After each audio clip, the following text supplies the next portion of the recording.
నమస్కారం ఘంటారావానికి స్వాగతం ముందుగా ప్రధానాంశాలు భారత భాజపాలకు ఓట్లు అడిగే హక్కు లేదన్న రేవంత్ రెడ్డి ప్రపంచం తలకిందులైనా రైతులకు రుణమాఫీ పూర్తి చేస్తామని హామీ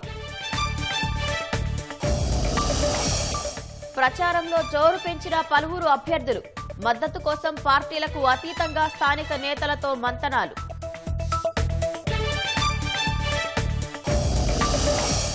రాష్ట్రంలో ఎన్నికల బందోబస్తుకు 160 కంపెనీల కేంద్ర బలగాలు మావోయిస్టుల అలజడి నేపథ్యంలో సరిహద్దులో నిఘా పెంపు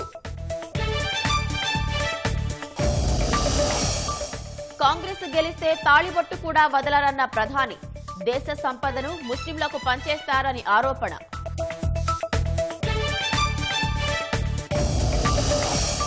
అమెరికాలోని ఆరిజోనాలో కారును ఢీకొట్టిన గుర్తు తెలియని వాహనం రాష్ట్రానికి చెందిన 2 విద్యార్థులు దుర్మరణం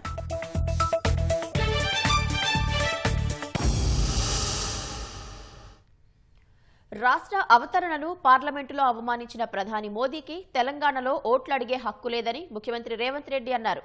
ప్రస్తుతం దేశంలో మోదీ దెబ్బకు ప్రజాస్వామ్యం కుప్పకూలిందని విమర్శించారు. దేశంలోని స్వతంత్ర రాజ్యాంగ వ్యవస్థలన్నింటినీ భాజపా చెరబట్టిందన్న సీఎం భారసపైన తీవ్రస్థాయిలో ధ్వజమెత్తారు. ప్రపంచం తలకిందులైన రైతులకు రుణమాఫీ పూర్తి చేసి ప్రజల రుణం తీర్చుకుంటామన్నారు.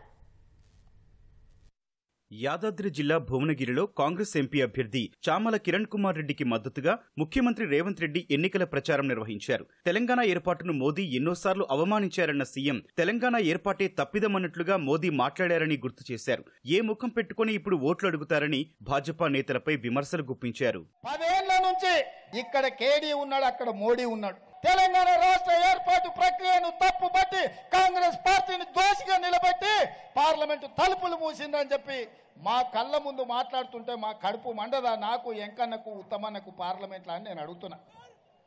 మా రాష్ట్ర అవతరణనే తప్పుపట్టిన నువ్వు మా రాష్ట్రంలో ఓట్లు అడిగే నైతిక హక్కు ఉందా? ఆయన తరఫున నిలబడ్డోళ్లకు బుద్ధి లేకపోయినా ఓట్లేసేటోళ్లకు లేదనుకుంటుండ్రా బీజేపీ వాళ్ళని నేను అడుగుతున్నా. నెల రోజులకే కాంగ్రెస్ ను గద్దెదించాలని కేసీఆర్ అంటున్నారన్న సీఎం 10 ఏళ్లుగా రాష్ట్రానికి అన్యాయం చేస్తున్న మోదీని గద్దెదించాలని ఎందుకు అనడం లేదని విమర్శించారు. ఓటమి ఖాయమని తెలిసి కేసీఆర్ ఇప్పుడు బీసీలకు టికెట్లిచ్చారని ఆరోపించారు. 100 రోజుల్లో ఇన్ని పేదల కోసం సంక్షేమ పథకాలు, ఈ రోజు పేద వాళ్ళని ఆదుకోవడానికి కాంగ్రెస్ ప్రయత్నం చేస్తుంటే కొత్తగా వచ్చిన ప్రభుత్వం 6 నెలల సంసారం చక్కగా జరగని అని అంటాడా? లేకపోతే పిల్లి శాపనార్థాలు పెట్టినట్టు ఇది కూలిపోతుంది, ఇది పడిపోతుంది అంటున్నా. నీ అయ్యా జాగిరా ఇది ఏమన్నా ఫుల్ బాటిల్ అనుకుంటున్నా? పూలనికే పడనికే ఈడెవ్వడు అల్లటప్పుడు లేడు. అయితే నీకు పెళ్లి మల్లమల్లగిన ఇట్లా మాట్లాడినావు అంటే ఇవాళ పాపం క్యామను ముందల పెట్టాడు, వెనకంగా బూర ఊతున్నాడు కేసీఆర్. మోసం. గెలిచేటప్పుడేమో బిడ్డ కొడుకుని పెట్టుకుంటాడు, ఓడేటప్పుడేమో గొల్ల కూరమల్లు పెడతాడు. ఓడగొట్టడానికి మోసం చేయడానికి వెనకాల గూడు పుటాని జరుగుతుంది. బిడ్డకి బెయిల్ కావాలంటే భువనగిరిలో బీఆర్ఎస్ బీజేపీకి మద్దతు ఇవ్వాలంట. నల్గొండ జిల్లా ఎన్నో పోరాటాలకు స్ఫూర్తినిచ్చిన గడ్డగా అభివర్ణించిన రేవంత్ భువనగిరి కోట కాంగ్రెస్ కంచుకోట అని ఎన్నోసార్లు నిరూపించారన్నారు. తెలంగాణ కోసం మంత్రి పదవికి రాజీనామా చేసిన నేత కోమటిరెడ్డి వెంకటరెడ్డి అన్న రేవంత్ రెడ్డి తన తర్వాత ముఖ్యమంత్రి అయ్యే అర్హత ఆయనకే ఉందన్నారు.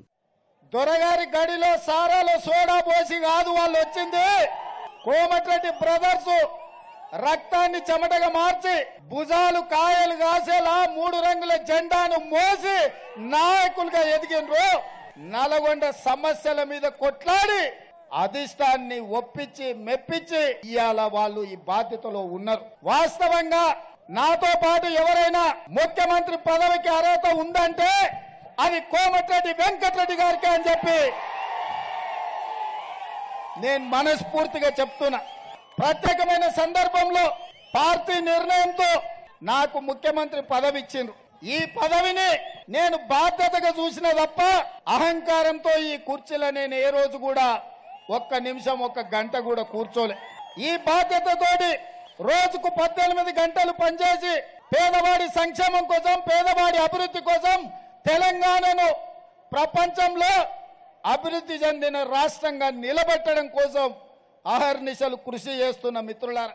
తమది డబుల్ ఇంజిన్ కాదని ట్రిపుల్ ఇంజిన్ అని సీఎం రేవంత్ రెడ్డి అన్నారు. భువనగిరిలో 3 లక్షల మెజార్టీతో కిరణ్ కుమార్ రెడ్డిని ఎంపీగా గెలిపించాలన్నారు. ఇవాళ పోటీ బీజేపీ బీఆర్ఎస్ కాదయా. ఆ పక్కల నల్గొండలో ఉత్తమ్ కుమార్ రెడ్డి గారు, జానారెడ్డి గారు ఉన్నారు. మరి పక్కన కోమటిరెడ్డి వెంకటరెడ్డి గారు, కోమటిరెడ్డి రాజగోపాల్ రెడ్డి గారు ఉన్నారు. వీళ్ళిద్దరూ డబుల్ ఇంజన్ కాంగ్రెస్ కు. రాజగోపాల్, వెంకటరెడ్డి కాంగ్రెస్ కు డబుల్ ఇంజన్.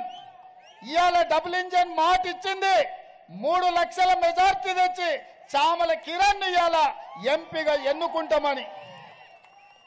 చామల కిరణ్ అత్యధిక మెజార్టీతో గెలిపించండి.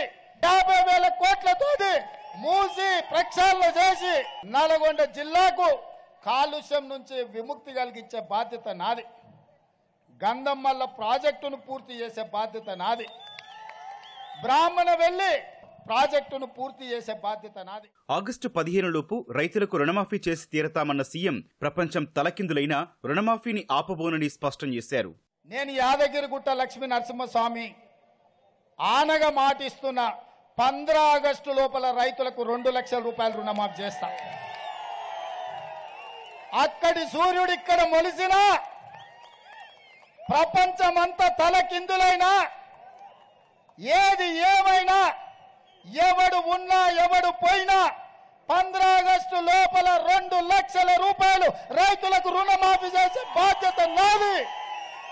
యాదగిరిగుట్ట లక్ష్మీ నరసింహ సాక్షిగా తెలంగాణ రైతాంగానికి మాట ఇస్తున్నా, మీకు తప్పకుండా ఈ పని చేసి పెట్టే బాధ్యత నాది. వచ్చేసారి పండించే ఒడ్లు కూడా 500 రూపాయల బోనస్ ఇచ్చి కొనుగోలు చేసే బాధ్యత నాది. అందుకే మిత్రులారా, ఇన్ని మంచి పనులు చేయాలంటే భువనగిరిలో 3 లక్షలతో కాంగ్రెస్ గెలవాలి.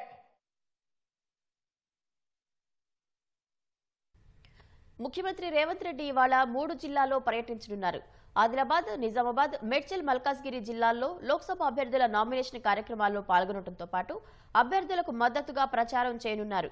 ఈ నెల 26 వరకు రాష్ట్రంలో సీఎం విస్తృతంగా పర్యటించేందుకు పీసీసీ కార్యాచరణ సిద్ధం చేసింది. రాష్ట్రంలో కాంగ్రెస్ అభ్యర్థులు నామినేషన్లు వేసే కార్యక్రమం శరవేగంగా కొనసాగుతోంది. ఇప్పటికీ అభ్యర్థుల ఎంపిక పూర్తి చేయకుండా పెండింగ్ ఉంచిన ఖమ్మం, కరీంనగర్, హైదరాబాద్ మినహా మిగిలిన 14 లోక్సభ స్థానాల్లో అభ్యర్థుల నామినేషన్ల కార్యక్రమం కొనసాగుతోంది. ప్రతి నామినేషన్ కార్యక్రమానికి సీఎం రేవంత్ రెడ్డి హాజరు కావాల్సి ఉండడంతో ఒక్కొక్కరు ఒక్కో రోజు వేస్తున్నారు. ఒకరిద్దరి నామినేషన్ కార్యక్రమాలకు హాజరు కాలేకపోతే కార్నర్ మీటింగులకు సీఎం హాజరవుతున్నారు. ముఖ్యమంత్రి రేవంత్ రెడ్డి చరిష్మా తెలంగాణలోనే కాకుండా ఇతర రాష్ట్రాల పీసీసీలు కూడా వాడుకునేందుకు చొరవ చూపుతున్నారు. ఇప్పటికే కేరళ, తమిళనాడు, కర్ణాటక, ఆంధ్రప్రదేశ్లలో ప్రచార కార్యక్రమాల్లో పాల్గొన్నారు.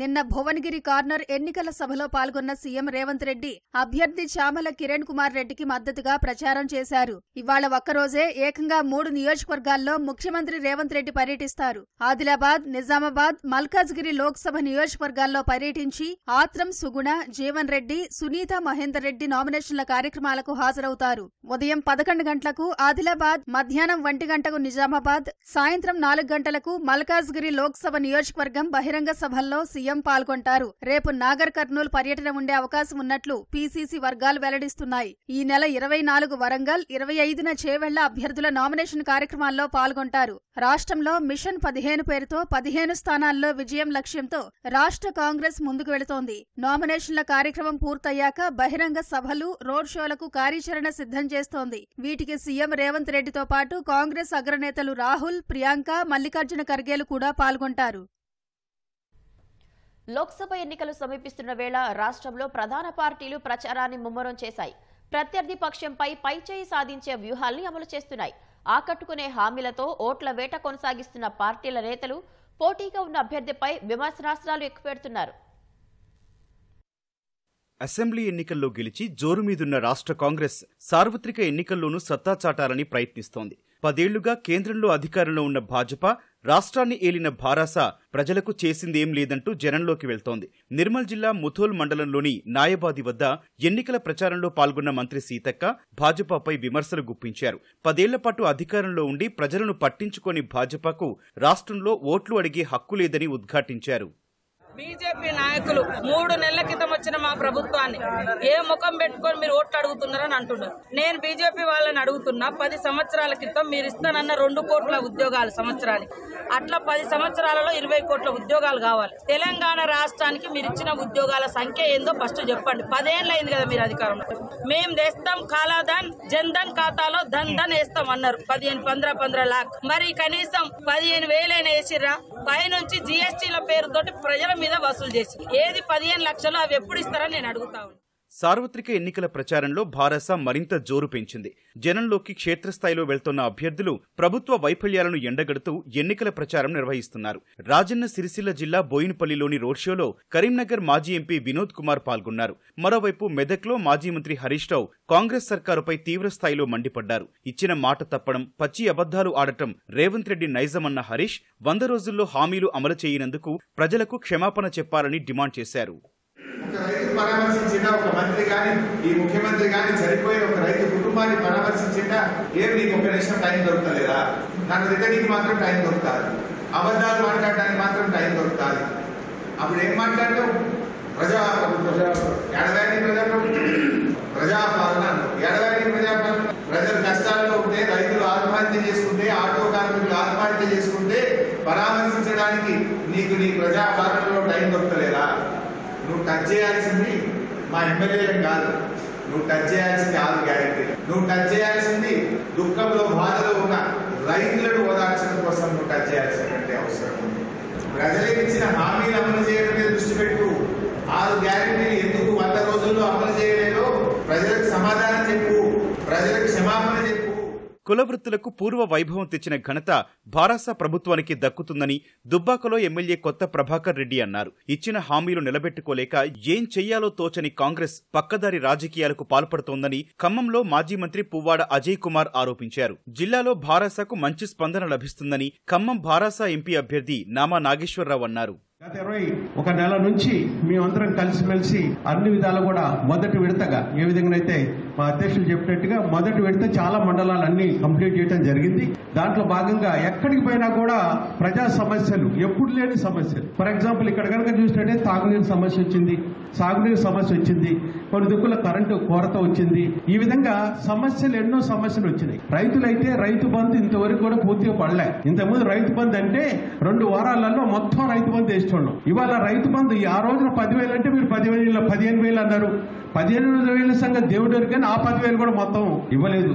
ఆ విధంగా 1 కాదు 2 కాదు, ఈ విధంగా ఇచ్చిన హామీల మీద ప్రజా వ్యతిరేక భావన ఉంది. తప్పకుండా కూడా మంచి మెజార్టీతోని ప్రజలు మమ్మల్ని తెలంగాణ ప్రజలు పార్లమెంట్ ఎలక్షన్స్ లో పార్లమెంట్ అభ్యర్థుల్ని బీఆర్ఎస్ పార్లమెంట్ అభ్యర్థుల్ని పెద్ద ఎత్తున ఆశీర్వదిస్తారు. నిజామాబాద్ జిల్లా ఎడపల్లిలోని బోధన్ నియోజకవర్గ భారస కార్యకర్తల సమావేశంలో ఎంపీ అభ్యర్థి బాజిరెడ్డి గోవర్ధన్ పాల్గొన్నారు. అనంతరం నిజామాబాద్లోని రఘునాథ చెరువు మినీ ట్యాంక్ బండ్ను సందర్శించిన బాజిరెడ్డి ట్యాంక్ బండ్పై సందర్శకులతో కలిసి నగర అభివృద్ధిపై వివరించి ఎన్నికల ప్రచారం నిర్వహించారు. నల్గొండ జిల్లా గుర్రంపోడులోని భారస ఎంపీ అభ్యర్థి కంచర్ల కృష్ణారెడ్డితో కలిసి వెంకటేశ్వర స్వామి ఆలయంలో మాజీ మంత్రి జగదీష్ రెడ్డి ప్రత్యేక పూజలు నిర్వహించారు. అనంతరం ఎన్నికల ప్రచారాన్ని ప్రారంభించారు.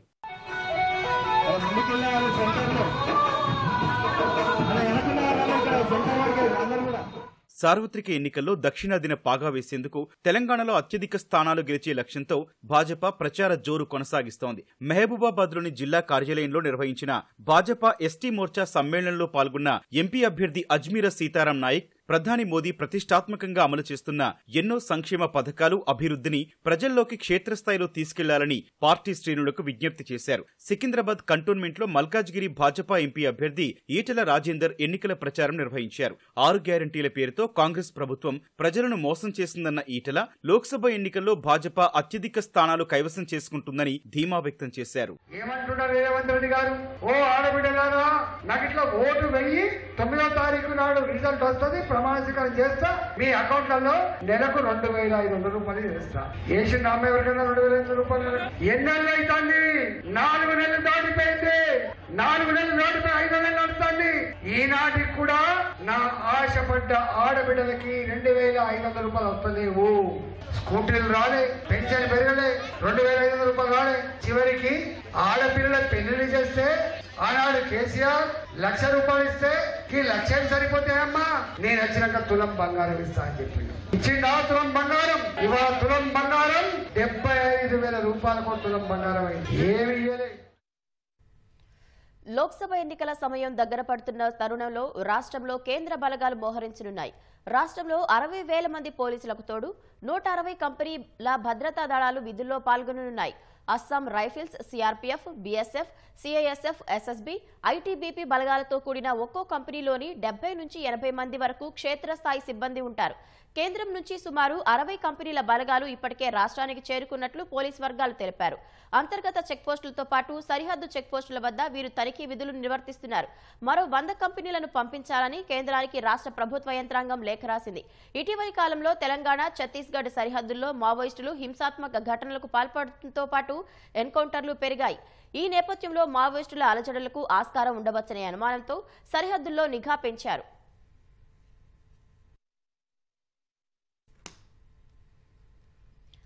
ఢిల్లీ మద్యం కేసులో ఇవాళ కవిత బెయిల్ పిటిషన్పై రౌస్ ఎవెన్యూ కోర్టులో విచారణ జరగనుంది. ఈడీ, సీబీఐ కేసుల్లో బెయిల్ కోసం కవిత ట్రయల్ కోర్టును ఆశ్రయించగా పిటిషన్లపై మధ్యాహ్నం 2 గంటలకు న్యాయస్థానం విచారణ చేపట్టనుంది. ఢిల్లీ మద్యం పాలసీ కేసులో కవితను మార్చి 15న ఈడీ అరెస్ట్ చేసింది. 10 రోజుల ఈడీ కస్టడీ తర్వాత కవితకు న్యాయస్థానం జ్యుడిషియల్ రిమాండ్ విధించింది. తిహాడ్ జైలులో ఉన్న కవితను ఈ నెల 11న సీబీఐ అరెస్ట్ చేయగా ఈ నెల 23 వరకు కోర్టు జ్యుడిషియల్ రిమాండ్ విధించింది. ఈడీ, సీబీఐ కేసుల్లో ఈ నెల 23 వరకు తిహాడ్ జైలులో ఉన్న కవిత బెయిల్ కోసం 2 వేర్వేరు పిటిషన్లు దాఖలు చేసింది. కాగా కవిత వేసిన బెయిల్ పిటిషన్లపై ఈ రోజు విచారణ సాగనుంది. ఆర్థికపరమైన అంశాలు 2024-25 బడ్జెట్ ఆమోదం కోసం కృష్ణానది యాజమాన్య బోర్డు ఇవాళ ప్రత్యేకంగా సమావేశం కానుంది. చైర్మన్ శివనందన్ కుమార్ అధ్యక్షతన వర్చువల్ విధానంలో కేఆర్ఎంబీ భేటీ కానుంది. సమావేశంలో పాల్గొననున్న తెలుగు రాష్ట్రాల నీటిపారుదల శాఖ కార్యదర్శులు, ఇంజనీరింగ్ చీఫ్లు 2024-25 బడ్జెట్పై చర్చించనున్నారు. ఉద్యోగులు, సిబ్బందికి ఈ నెల వేతనాలు ఇచ్చేందుకు వెంటనే నిధులు విడుదల చేయాలని కృష్ణానది యాజమాన్య బోర్డు 2 తెలుగు రాష్ట్రాలను ఇప్పటికే విజ్ఞప్తి చేసింది. 2024-25 సంవత్సరానికి కృష్ణా బోర్డు బడ్జెట్ను 23,17 లక్షలకు తయారు చేశారు. బోర్డులో పనిచేస్తున్న ఉద్యోగులు, సిబ్బందికి వేతనాలు సహా ఇతరత్రా ఖర్చులకు ఈ మొత్తం అవసరమవుతుందని అంచనా వేశారు. ఆ మేరకు నిధులు ఇవ్వాలని 2 రాష్ట్రాలను బోర్డు కోరింది. అటు 2014-15 నుంచి ఇప్పటి వరకు మొత్తం 47,97 లక్షలు ఖర్చు చేసినట్లు కేఆర్ఎంబీ తెలిపింది. అందులో ఏపీ 28,26 లక్షలు, తెలంగాణ 19,71 లక్షలు ఇచ్చినట్లు పేర్కొంది. అటు 2024-25 సంవత్సరం బడ్జెట్ కు సంబంధించిన నిధులు కూడా త్వరగా విడుదలయ్యేలా చూడాలని 2 రాష్ట్రాల సభ్యులను బోర్డు కోరింది. ఆంధ్రప్రదేశ్ రాష్ట్రం 11,09 లక్షలు, తెలంగాణ రాష్ట్రం 19,64 లక్షల రూపాయలు ఇవ్వాలని కృష్ణానది యాజమాన్య బోర్డు పేర్కొంది. రాష్ట్ర వ్యాప్తంగా ధాన్యం సేకరణ చురుగ్గా సాగుతోంది. ఇప్పటి వరకు 1,00,000కు పైగా రైతుల నుంచి ప్రభుత్వం ధాన్యం కొనుగోలు చేసినట్లు అధికారులు తెలిపారు. అకాల వర్షాలతో నష్టం కలగకుండా చర్యలు చేపడుతున్నట్లు పేర్కొన్నారు. ప్రభుత్వ ఆదేశాల మేరకు అన్ని జిల్లాల కలెక్టర్లు, ఇతర అధికారులు ధాన్యం కొనుగోలు విషయంలో జాగ్రత్తలు తీసుకుంటున్నారు. రబీలో ధాన్యం సేకరణకు ఇప్పటి వరకు 7,109 ధాన్యం కొనుగోలు కేంద్రాలు ఏర్పాటు చేశారు. ధాన్యం కొనుగోలు కేంద్రాల నుంచి మిల్లుల వరకు సమగ్రంగా నిర్ధారించడం ద్వారా కేంద్రాల వద్ద రక్షణ చర్యలు కూడా చేపట్టినట్లు పౌర సరఫరాల శాఖ ఓ ప్రకటనలో తెలిపింది. ప్రతి ధాన్యం గింజ కొనుగోలు చేసేందుకు పౌర సరఫరాల శాఖ సిద్ధంగా ఉన్నట్లు పేర్కొంది. రోజువారీగా మిల్లులకు ధాన్యం రవాణా చేయడానికి కూడా అన్ని ఏర్పాట్లు చేసినట్లు అధికారులు తెలిపారు. మహబూబాబాద్ జిల్లాలోని పలు మండలాల్లో ఈదురుగాలులు, ఉరుములు, మెరుపులతో కూడిన భారీ వర్షం కురిసింది. మహబూబాద్ తో పాటు గార్ల, బయ్యారం, మరిపడ మండలాల్లో ఓ మోస్తరు వర్షం కురవగా కురువిలో వడ్డగండ్ల వర్షం కురిసింది. ఎండ వేడి, ఇబ్బందులు పడ్డ ప్రజలకు ఈ వర్షంతో ఉపశమనం కలిగింది. ఈదురుగాలుల ధాటికి విద్యుత్ తీగలు తెగిపడి సుమారు 3 గంటల పాటు విద్యుత్ సరఫరాకు అంతరాయం ఏర్పడింది. దీంతో ప్రజలు తీవ్రంగా ఇబ్బందులు ఎదుర్కొన్నారు. భద్రాచలంలోని శ్రీ సీతారామచంద్ర స్వామి వారి ఆలయంలో వసంతపక్ష శ్రీరామనవమి కళ్యాణ బ్రహ్మోత్సవాలు ఘనంగా జరుగుతున్నాయి. బ్రహ్మోత్సవాల్లో భాగంగా ఆదివారం స్వామివారికి ఊంజల్ సేవ ఘనంగా నిర్వహించారు. ప్రధాన ఆలయంలోని లక్ష్మణ సమేత సీతారాములకు విశేష అభిషేకం నిర్వహించిన అర్చకులు అనంతరం బంగారు పుష్పాలతో అర్చన చేశారు. స్వామివారికి బేడా మండపం వద్ద ప్రత్యేక పూజలు చేశారు. ఊయలలో ఊగుతున్న స్వామివారి ముందు రామదాసు కీర్తనలను ఆలపిస్తూ అర్చకులు ధూపదీప నైవేద్యాలు సమర్పించారు. ఉత్సవాల్లో భాగంగా ఇవాళ స్వామివారికి వసంతోత్సవ వేడుక జరగనుంది. బ్రహ్మోత్సవాల సందర్భంగా ఈ నెల 23వ తేదీ వరకు నిత్య కళ్యాణం, ఆర్థిక సేవలను నిలిపివేశారు.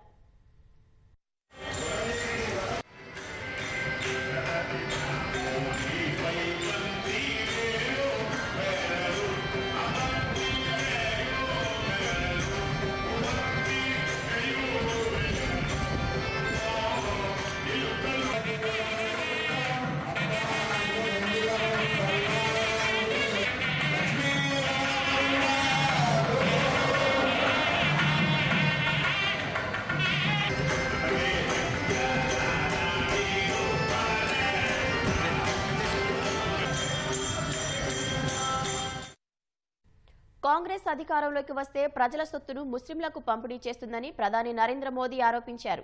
దేశ సంపదపై మొదటి అధికారం ముస్లింలదే అని గతంలో అప్పటి ప్రధాని మన్మోహన్ సింగ్ చేసిన వ్యాఖ్యలే నిదర్శనమన్నారు. రాజస్థాన్లోని బన్సువారాలో జరిగిన ఎన్నికల ప్రచార సభలో పాల్గొన్న ప్రధాని మోదీ కాంగ్రెస్ పై తీవ్ర స్థాయిలో విరుచుకుపడ్డారు. ప్రజలు ఎంతో కష్టపడి కూడబెట్టుకున్న డబ్బు, విలువైన వస్తువులను చొరబాటుదారులు, అధిక సంతానం ఉన్నవారికి ఇవ్వాలని కాంగ్రెస్ ఆలోచిస్తోందన్నారు. అర్బన్ నక్సల్స్ ఆలోచన విధానం మహిళల మంగళసూత్రాలను కూడా వదిలిపెట్టేలా కనిపించడం లేదని ప్రధాని మోదీ దుయ్యబట్టారు. కాంగ్రెస్ అధికారంలోకి వస్తే దేశ సంపదను ముస్లింలకు పంచుతుందన్న ప్రధాని మోదీ వ్యాఖ్యలను ఆ పార్టీ తిప్పికొట్టింది. తొలిదశ పోలింగ్ సరళి చూసిన తర్వాత నిరాశకు గురైన ప్రధాని మోదీ అసలైన సమస్యల నుంచి ప్రజల దృష్టి మళ్లించేందుకు అసత్యాలు, విద్వేష ప్రసంగాలు చేస్తున్నారని దుయ్యబట్టింది. దేశ చరిత్రలో ఏ ప్రధాని కూడా మోదీ మాదిరిగా ఆ పదవిని దిగజార్చలేదని కాంగ్రెస్ అధ్యక్షుడు మల్లికార్జున ఖర్గే విమర్శించారు. మోదీ నిరాశతో కూడిన ప్రసంగం తొలిదశ పోలింగ్లో ఇండియా కూటమి గెలుపును సూచిస్తోందన్నారు. ప్రజల దృష్టి మళ్లించేందుకు ఉద్దేశపూర్వకంగా చేస్తున్న కుట్రగా పేర్కొన్న మల్లికార్జున ఖర్గే 140 కోట్ల మంది ప్రజలు ప్రధాని మోదీ చెప్పే అసత్యాలను నమ్మబోరని అభిప్రాయపడ్డారు.